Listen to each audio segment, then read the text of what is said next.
በዚህ አይነት ደረጃ ጊዜ ተወስዶ ልንወያይበት የሚገባ ትልቅ ዶክመንት ስለሆነ ይሄንን ከንግግር በዘለለ ወደ ጽሁፍ ቀይረው ያቀረቡልን ጠቅላይ ሚኒስትር ማመስገን ፈልጋለሁ። አቶ ጌታቸው ረዳ አለቃቸውን ስለ ደራሲነታቸው አመሰገኑ። ከንግግር ባለፈ የሚጽፉን በመሆናቸው አደነቋቸው የሚለው ዜና ከሚመረቀው መጽሐፍ በላይ መራቂውን ዜና አድርጓቸዋል።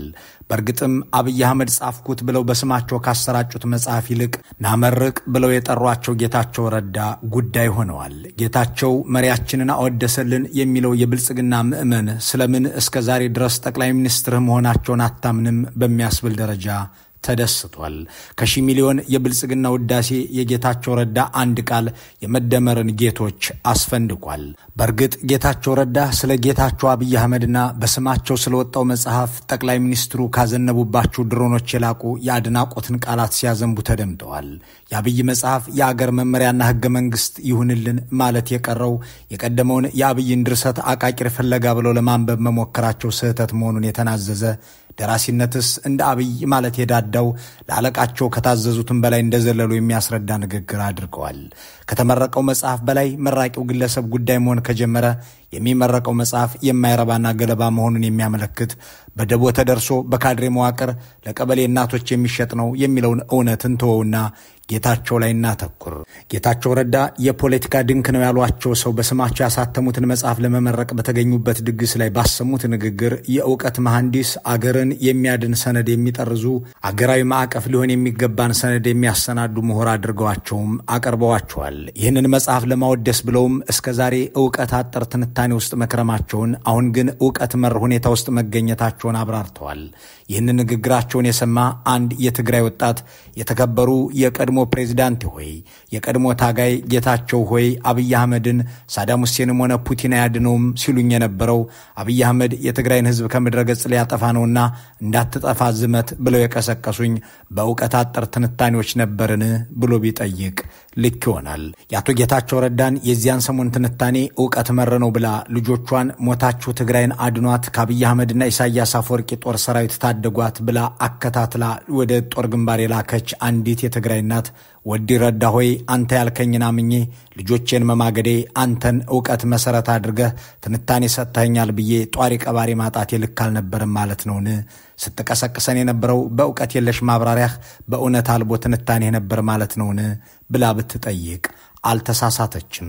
ጌታቸው ረዳ እንዳሉት ጥይት በማይበሳው መኪና ሲኤምሲ ድረስ ተጉዘው በጠባቂ ታጅበው በተብለጨለጨው የአብይ አህመድ ድግስ ላይ ኮንቬንሽን ሴንተር ውስጥ ተገኝተው ለአለቃቸው መወድስ ሲያቀርቡ በአብይ የመደመር መጽሐፍ ላይ ከዚህ በፊት አቃቂር ለማውጣት መሞከራቸው ስህተት እንደነበር ንስሐ ሲገቡ የሰማች አንዲት የሽሬ እንደስላሴ ተፈናቃይ ከገዳዮችና አፈናቃዮች ጋር መወገንህ የራስህ ምርጫ ነው፣ ያለ ዕውቀት በመራው ፖለቲካና በሰጠው ትንታኔ እንድፈናቀል ስላደረክበት ኃጢአትህስ ንስሐ የምትገባው መቼ ነው ብላ ብትጠይቃቸውም እውነት አላት። እሳቸው ግን ለዚህች ሴትና ወገኖቿ አሊያም እሳቸው በዕውቀት አጠር ትንታኔያቸው ምክንያት ስላፈናቀሉትና ፕሬዝዳንትም ታጋይም ሆነው በችግር ስለቀቀሉት ህዝብ ሳይሆን ያለቃቸውን የአብይ አህመድን መጽሐፍ ለአቃቂር ብለው ለማንበብ መሞከራቸው ለጸጸት የሚዳርጋቸው የንስሐ ቃልም የሚያወጡበት ጉዳይ ሆኗል። መጽሐፍ የመጀመሪያውን አንብቤ ነው የመጀመሪያውን ሳንቆ አቃቂር ለማውጣት ያነበብኩት ስለሆነ አቃቂር ወሁ ኮሚቴ ሰራረት በተፈጠረው ችግር ምክንያት መደመር ይሉት መፈክር ለሚሊዮኖች እልቂት ምክንያት የሆነ የአብይ አህመድ የጥፋት መዶሻ ቢሆንም በጌታቸው ረዳ ግን አቃቂር ለማውጣት ተብሎ ለመነበብ ሊታጭ የማይገባው ሆኖ እንዲህ ንስሐ የሚገባበት ነው።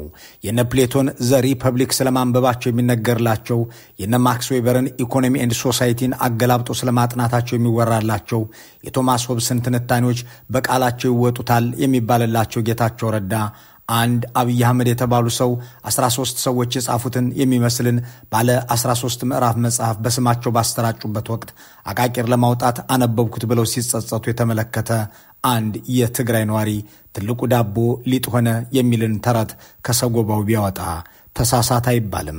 የነገሩ መገለባበጥ፣ የሰው መለዋወጥ የዘመኑም ሁኔታ ያስገረመው አንድ የቀድሞ የጌታቸው ረዳ ጓድ ይህንን አድራጎታቸውንና ንግግራቸውን ሲሰማ ራሳቸው በአንድ ወቅት በፌስቡክ ያሰራጩትን የወሎ ግጥም አስታውሶ እንዳላሻ ሜዳ እንደ ወዳኛው ስንቱን ጉዳ ሳየን ዕድሜ ዘልዛለው ብሎ ቢያንጎራጉር ቁዘማው ልክ ነው። ስለ ጉዳዩ ሐሳቡን የጠየቅነው አንድ አስተያየት ሰጪ እንዲህ ይላል። ጌታቸው የአብይን መጽሐፍ እንዲያሲያወድሱ ራሱ ጠቅላይ ሚኒስትሩ ይህንን ነገር እኔ ነኝ እንደ የጻፍኩት ብለው ቢደነግጡ አይገርመኝም። እንዳም ሆኖ በእሳቸው ንግግር ብዙዎች እንደ አዲስ ግራ ሲጋቡ ማስተዋል በራሱ ግራ አጋቢ ነው። ዛሬም ጌታቸው ረዳን እንደ ዳንኤል ክብረት ወይም እንደ ሬድዋን ሁሴንና አሊያም እንዳገኘው ተሻገር አድርጎ ለመመልከት የተቸገረ ሰው ብዙ መሆኑም የሚገርም ነው። ጌታቸውን እንደ ሞተ ዘመድ መቁጠር የተሳናቸው አስገራሚዎች በማለት ሐሳቡን አጋርቶናል። ጌታቸው ራሳቸው እንዳመኑት በእውቀት አጥር ትንታኔ ያዋጉትና ያስወጉት ሚሊዮን ሕዝብ ተፈናቅሎና ተገድሎ እሳቸው እንዳማረባቸው ሌላ የግድያ ሰይፍ ከሚስሉት ከአብይ አህመድ ወገን ሆነው ቢታዩ የፖለቲካ አንድ ገጽ ሊሆን ቢችልም ነገሩ ግን በአንድ ወቅት ከኢትዮ ፎረም ጋር በነበራቸው ቆይታ ያነሱትን ሐሳብ የሚያስታውስ ነው። የጣቢያችን የኢትዮ ፎረም የመጀመሪያ እንግዳ የነበሩት የቀድሞ የኢህአዴግ ሥራ አስፈጻሚ አባል የህወሓት ከፍተኛ ሹም የቀድሞ ታጋይና በራሳቸው ገለጻ የቀድሞው ዕውቀት አጠር ተንታኝ ጌታቸው ረዳ ከሩዋንዳ አስቀያሚ ታሪክ አንዱን ምሳሌ አንስተው ነበር። በነሐሴ 2011 በሰጡን በዚያ ቃለ ምልልስ አንድ ጓደኛቸውን ዋቢ አድርገው ሲያብራሩ የሁቱና ቱትሲ መሪዎች እርስ በርስ የሚተዋወቁና በጥቅም የተጣሉ ግን ሰው ሁሉ ያጫረሱ ናቸው ብለው ነበር። መበላላት ሲጀመር ሲንኪንግ ሺፕ የሚሉት የሚሰጥም መርከብ ውስጥ መታወቅ አለመታወቅ አይደለም። በነገራችን ላይ አንድ ሐኪም መስለኛል ጓደኛዬ ዶክተር የፖለቲካ ይሁን የሕክምና ማስተዋወቅ አቅቶኝ አንድ ነገር የነገረኝ ነው። ማለት ሩዋንዳ ውስጥ ነበር ያኔ ግጭት ሲፈጠርና ሩዋንዳ ውስጥ ግጭት የፈጠሩት ሰዎች መጀመሪያ የሚተዋወቁት ናቸው። ግጭት የፈጠሩት የሚተዋወቁት የሆነ ቢፍ አላቸው የሚጣሉበት የሚተዋወቁ በስልጣን በምናም የተጋጩ በእንጀራ በምናም የተጋጩ ሰዎች ናቸው። መጨረሻ የተጋደሉት ቱትሲዎችና ሁቲዎች አይተዋወቁም። መፈክሩ ከተሰማ በኋላ ጥይቱ ከተተኮሰ በኋላ በእነዚህ መጥፎ ሰዎች ሴራ ምክንያት ጥቅማቸው የተነካባቸው ምስኪን ሰዎች እርስ በርስ ይገዳደላሉ። ለነሱ ክብር እነሱ ጭዳ ይሆናሉና እንደዚህ የሚሆንበት ሁኔታ ሳንፈጠር ነው ቶሎ መንቃት ያለበት። ጥቅማቸው በተነካባቸው መጥፎ ሰዎች ምክንያት የሚገዳደሉ ለነሱ ሲሉ ጭዳ የሚሆኑ ያሏቸው የማይተዋወቁ ሰዎች በሚተዋወቁትና በተጠላሉት አብይ አህመድና ጌታቸው ረዳ ምክንያት ሚሊዮን ኢትዮጵያውያን አልቀዋል። በእርግጥ አቶ ጌታቸው አንድ ጓደኛቸውን ዋቢ አድርገው የተናገሩትና ጦርነት ማለት የሚተዋወቁ ግን የተጣሉ ሰዎች የማይተዋወቁ ወጣቶችን የሚያጫርሱበት ነው የሚለው ንግግር ዘብላክ ዴቪል ተብሎ የሚጠራው በሁለተኛው ዓለም ጦርነትም የጀርመን አየር ኃይል ባልደረባ የነበረው ኤሪክ ሃርትማን ዝነኛ ንግግር ነው። ንግግሩ የኤሪክም ሆነ የጌታቸው ጓደኛ ግን በትክክል በኢትዮጵያ ውስጥ የተፈጸመ ነው። አብይና ጌታቸው ተጣሉ። አብይ አህመድ ኢሳያስንና መንጋዎቻቸውን አስከትለው ጌታቸው ረዳንና ጓደኞቻቸውን ለመግደል እፈልጋለሁ ብለው ዘመቱ። 10 ሚሊዮን ብርን በጀቱ። ጦር ሰራዊት ከተታሉ። ጌታቸውን በ10 ሚሊዮን ብር የምንሸጥ አይደለንም ያሉ ግን ከጌታቸው በፊት ወደቁ። እሳቸውን ለማኖር ትንታኔያቸው ዕውቀት መር ነው ብለው በማመን ረገፉ። በመጨረሻም ጌታቸው ከእነዚህ ወጣቶች ገዳይ ዘንድ ተሰለፉ። መሰለፋቸው ሳይበቃም በዚያ ሰሞን የሰጡት ትንታኔ ዕውቀት የሌለው እንደነበር መደመር የተባለውን መጽሐፍም ለመተቸት መሞከራቸው ነውር እንደነበር ንስሐ ይገቡ ጀመር። እዚህ ጋር አንድ ታሪክ ማስታወስ ያስፈልጋል። በ2012 ዓ.ም አብይ አህመድ መደመር የሚባል መፈክር አንግበው ከተከሰቱ ከ2 ዓመት በኋላ መጽሐፍ ጽፌያለሁ ብለው በጠቅላይ ሚኒስትርነታቸው ዘመን ለመጀመሪያ ጊዜ ይፋ አደረጉ። በዚያን ጊዜ በኢህአዴግ ይዋሃዳል ላይ ይዋሃድም ክርክር ከነጌታቸው ጋር ከባድ ገመድ መጓተት ውስጥ ነበሩ። ጌታቸው ዛሬ ዕውቀት አጠር ብለው በሚጸጸቱበት ትንታኔያቸው የኢህአዴግን መዋሃድ ከርዕዮተ ዓለምና ፖለቲካ አንጻር እያመሳከሩ ያጣጥሉ ነበር። የኢህአዴግ መዋሃድ እልቂትን ያመጣል እያሉ የሚናገሩ ነበር። አብይ በበኩላቸው መፈክር ማግተልተልን እንጂ ዕውቀት መር ትንታኔን ለምዕመናቸው አላስለመዱትምና ፖለቲካን ከስር መሰረቱ በሳይንስና ጥበብ ቀመር ለማስረዳት ጊዜ አላጠፉም። ዝም ብለው ተደመሩ አሉ። አልደመርም ያሉትን ደግሞ የኢትዮጵያ ጠላት አሏቸው። በዚያ መጽሐፋቸው ምረቃ ላይ የነበረውን ሁኔታ የምታስታውስ አንድ የቀድሞ የጠቅላይ ሚኒስትሩ ጽሕፈት ቤት ባልደረባ አብይ ስለ መደመር መጽሐፍ ጽፈው ከመቅረባቸው በፊት ከፍተኛ ትችት የገጠማቸው ከለማ መገረሳና ጌታቸው ረዳ ነበር። ይህ ሲያበሳጫቸው ከርሟል። በመጽሐፍ ምረቃው ላይ አብይ ይህንን ብስጭታቸውን መደበቅ ተስኗቸው ጌታቸውን የሚወርፍ የአግቦ ንግግር አሰሙ። በወቅቱ ጌታቸው መቀለ በሆቴል ውስጥ እንደሚኖሩ ይነገር ነበር። ያንን መነሻ አድርገውም አብይ ስም መጥቀስ የቀረው ዘለፋ አደረጉ ትላለች ያ የአብይ አህመድ ንግግር የሚከተለው ነው። መደመር ፍልስፍና ከሆነና ፓርቲው ከተዋሃደ ወደ እልቂት እንገባለን የሚለው ጉዳይ እልቂትን ምን አመጣው ነው። አንድ ፓርቲ መሆንና መደመር የማያዋጣ ከሆነ ጀግና ሰው ውስኪውን አስቀምጦ መባዛት የሚል አማራጭ ሐሳብ ይዞ ይመጣል። ጌታቸው ረዳ የተጸጸቱበት አቃቂራ ወጣሁበት ብለው ንስሐ የገቡበት በምረቃው ዕለትም የተሰደቡበት መጽሐፍ ይህ ነበር። ጌታቸው ረዳ በዘመነ ኢህአዴግ እንደ ወጣት አይዲዮሎግ በሚታዩበት ዘመን አንድ ዝነኛ ጽሑፍ በአዲስ ራዕይ መጽሔት ላይ አሳትመው ነበር። የጽሑፉ ርዕስ ኒዮሊበራሊዝም ሸሸ ወይስ አፈገፈገ የሚል በወቅቱ ፕሬዝዳንት ሆነው ወደ ስልጣን የመጡት ዶናልድ ትራምፕ በዓለም ፊት የተከተሉትን የፖለቲካል ኢኮኖሚ ስርዓት በታትኖ የሚያብራራና የጽንሰ ሐሳቡን መሸነፍ የሚያትት ነበር። በእርግጥ የአቶ ጌታቸው ረዳ ስምና የሰሩት የረባ ስራ ካለ ስማቸው እንዲነሳ ፉክክርም ውስጥ እንዲገቡ ይፈልጋሉ የሚባልላቸው አቶ ዛዲግ አብርሃ ሻረው ያንን ጽሑፍ እኔ ነኝ የጻፍኩት ብለው በከተማው እየዞሩ ያወሩ እንደነበር ብዙዎች ያስታውሳሉ።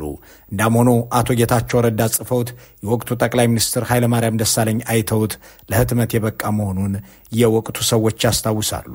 እኒያ ኒዮሊበራሊዝም ሸሸ ወይስ አፈገፈገ እያሉ ያስነበቡን ጌታቸው ለዚያ ላልሸሸውም ላላፈገፈገውም የሽያጭ ፖለቲካ ኢትዮጵያ በ4 ቢሊዮን ዶላር የተቸበቸበችበትን የገበያ ፖለቲካ ለናይኤምኤፍ የተለወጠችበትን ስርዓት በአብይ መጽሐፍ በኩል ሲያወድሱት የሚጣል ነገር የለውም እያሉ ነው። የተነሱት ነጥቦች የሚጣል ነገር የላቸው። በገበያና በሚዛን ከመጠበቅ አንጻር የተነሱ ሐሳቦችም የዛን ያክል የሚያስኬዱ ናቸው። እኒያ ከጥቂት ዓመታት በፊት ኒዮሊበራሊዝም ሸሸ ወይስ አፈገፈገ እያሉ የጻፉት ጌታቸው ረዳ ራሳቸው ሸሹ ወይስ አፈገፈጉ የሚያስብለን ንግግራቸው ይህ ነው። ኒዮሊበራሊዝም ወደ ኢትዮጵያ ምድር እንዳይገባ የሚሰራውን ርዕዮተ ዓለም ሲያገለግሉ የነበሩት ጌታቸው አስተሳሰቡ በ4 ቢሊዮን ዶላር ኢትዮጵያን ሊሸምት ጓዙን ጠቅልሎ 4 ኪሎ ሲገባ በአዳማቂነት ገብተው ከተሰለፉትም ወገን ሆነው እንዲህ መከሰታቸው ያንኑ ዕድሜ ዘልዛላው የሚለውን ግጥም የሚያስታውስ ይመስላል። እንዲያም ሆኖ ስንቱን ጉዳ ሳየን ዕድሜ ዘልዛላው የሚለውን ስንኝ በድጋሚ እንድናስታውስ የሚያደርገን ነገር ወደ ኋላ 7 ዓመታትን እንድንመለስ ያደርጋል። በዚያ አብይ አህመድ እና ዓለም ባንክና አይኤምኤፍን እናት ናቸው እያሉ ከወላጃቸው ትዝታ ወልደ እኩል ሲያወድሱ በነበሩበት ሰሞን አቶ ጌታቸው ረዳ በመቀሌ ዩኒቨርሲቲ ስለ ልማታዊ መንግስት በሚያወራ ሴሚናር ላይ ተገኝተው የእነዚህን የዋሽንግተን ሰራሽ የፋይናንስ ተቋማት ዓላማና ሚና በዝርዝር ያስረዱ ነበር። ዛሬ የሚጣል ነገር የለውም ያሉትን የገበያ አክራሪነት ያኔ እንዴት እንዳጣጣሉት እናስታውስ። ትምህርት ማሲቭ ስቴት ኢንተርቬንሽን ይጠይቃል። በነገራችን ላይ ብዙ ዩኒቨርሲቲ አንድ ሳንቲም ዩኒቨርሲቲ ለመገንባት ከወርልድ ባንክ መጥቶ አያውቅም። ዋን ኦፍ 14 አካባቢ ነጥቦች አሉ የዋሽንግተን ኮንሰንሰስ የሚባለው ትሬድ ሊበራላይዜሽን፣ ፕራይቬታይዜሽን ወዘተ አንዱ ኮስት ሪካቨሪ ነው። ኮስት ሪካቨሪ ማለት ኤቭሪ ኤክስፔንዲቸር ኦን ፐብሊክ ኢንፍራስትራክቸር ካልኩሌት የሚደረገው ሪካቨርድ ይሆናል ተብሎ ነው። ሶ ጋቨርንመንት ሃዝ ኖ ቢዝነስ አንጭ ቆረር የሚባል ቦታ ሪሶርስ የሌለበት አካባቢ ላይ መንገድ የመስራት ግዴታ የለበትም። ሪሶርስ ማለት በአጭር ጊዜ ውስጥ ብዙ ሀብት የሚያስገኝ ማለት ነው። ለምሳሌ እንደ ወርቅ ወዘተ። ሶ ገበሬ ማሳ የገበሬ ማሳ ድንገት ምርታማ ሊሆን ይችላል ተብሎ ለገበሬ ተብሎ መንገድ መሰራት የለበትም። በወርልድ ባንክ ቋንቋ አክሳሪ ነው ይሄ። ምክንያቱም መነሻው የዋሽንግተን ኮንሰንሰስ ከ1970 በኋላ ያለ የኒዮሊበራል ትንታኔ ነው መነሻው።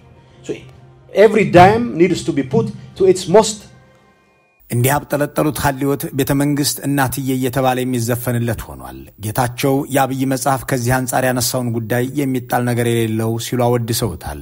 ለዚህ ነው ራሳቸው ጌታቸው ረዳ ሸሹ ወይስ አፈገፈጉ የሚለውን ጥያቄ የሚያስነሳው። የገበያ አክራሪነትን የኢኮኖሚ ዘበኞች እያሉ በመለስ ዜናዊ ቃላት ከፍ ዝቅ ሲያደርጉ የነበሩት ጌታቸው አሁን አብይ የወደዱትን የማፍቀር ግዴታ ውስጥ የገቡ ይመስል በጸጸት ተሞልተው የሚጣል ነገር የላቸውም እያሉ ነው። እንዳም ሆኖ ጌታቸው ጌታቸው የተናገሩት ትክክለኛውና እውነተኛው የትኛው እንደሆነ ግልጽ አይደለም። መደመር የሚባል ነገር የለም ያሉበት፣ አብይ አህመድ የፖለቲካ ድንክ ነው ያሉበት፣ አሊያም ጠቅላይ ሚኒስትሩ የጻፉት መጽሐፍ የአገሪቱ ሰነድ ይሁንልን ሲሉ የተደመጡበት ወይም አቃቂር ለማውጣት ብዬ መደመርን አነበብሁ ብለው የተጸጸቱበት የትኛው እንደሆነ አይታወቅም። ይህንን ሐሳብ የሚያስታውሰን የእሳቸው ንግግር ግን አለ። እየዋሸሁ እንድኖር የኢትዮጵያ ሕዝብ ሊፈቅድልኝ አይገባም የሚለው ቃላቸው ለጣቢያችን የተናገሩት ነው። ሶቪየት ኅብረትን ምሳሌ አድርገው ሲያስረዱ ለዚህ እንጀራ ስል እየዋሸሁ እንድቀጥል አትፍቀዱልኝ ብለው ነበር። ስልጣን ነው የሚያገናኘን። አሁን ድሮ የሶቪየት ኅብረት ከፈረሰች በኋላ ፓርቲዎቹ በቃ እንዲሳር ይሆን ሁሉም ኮሚኒስት ፓርቲውም ብዙዎቹ ይከዱት ጀመረ ምናምን እና ፓርቲዎች ማቋቋም ጀመሩ። ባጭር ጊዜ ውስጥ የሚተዋወቁ ሰዎች ናቸው። ኮምሶሞል የነበረ ነጋዴ የነበረ ኮንትሮባንድ ሲያሻሽጥ የነበረ ዩኒቨርሲቲ ፕሮፌሰር ሁሉም ግን አንድ የጋራ ነገር የላቸው። የነበራቸውን በስልጣን ላይ የነበራቸውን ሞኖፖሊ ላለማጣት ብለው መሰባሰብ ጀመሩ እና ዌስተርኖቹ የሚሏቸው ፓርቲ ኦፍ ፓወር ነው የሚሉት። እንደዚህ አይነቱ የፖለቲካ ጉዳይ መተንተን እንጀራ ነው ያልኩ። ለዚህ እንጀራ ስል የዋሽው መቀጠልበት ሁኔታ አንተም ልትፈቅድልኝ አይገባም፣ ኢትዮጵያ ሕዝብ ሊፈቅድልኝ አይገባም፣ የትግራይ ሕዝብ ቢያንስ እርግጠኛ ነኝ አይፈቅድልኝም። ለእንጀራ ብዬ እንደዋሻ አትፍቀዱልኝ ያሉት ጌታቸው ለእንጀራ ሲሉ የዋሹት አሁን ይሁን ትናንት ግልጽ አላደረጉትም። በእርግጥ ዕውቀት አጠር ትንታኔ ሴጡ የነበረበትን ዘመን የውሸት እንደሆነ አስረድተዋል። አሁን ያሉበትን ነገር ነገ ምን እንደሚሉት የጊዜ ንጉሥ መልስ የሚሰጥበት ይሆናል። ዕድሜ ዘልዛላውም ራሱ ሊያሳየን ይችላል። እንዲያም ሆኖ ጥያቄዎች አሉ። አርፋጅ ተደማሪ ለመሆን መደመር ላይ አቃቂር ለማውጣት ተብሎ ብዙ መስመር መሰመሩ ይህንን ያህልም ካጸጸተ 2 ዓመት ሙሉ መንከራተት፣ ደጋግሞ በድሮን መሳት፣ ከብዙ የአብይ አህመድ የግድያ ትዕዛዛት ለማምለጥ ብዙ መውጣት መውረድ፣ ብዙ ሰው ማስገደልስ ለምን አስፈለገ? ጌታቸው ዕውቀት አጠር ትንታኔ ባይሰጡ ኖሮ ስንት ሰው ይድን ነበር? ስንትስ እናት ልጅ አልባ፣ ስንትስ ልጅ ወላጅ አልባ ከመሆን ይተርፉ ነበር? እነዚህን ጥያቄዎች አንስተን መልካሙን ሁሉ በመመኘት በዚሁ እንሰናበት።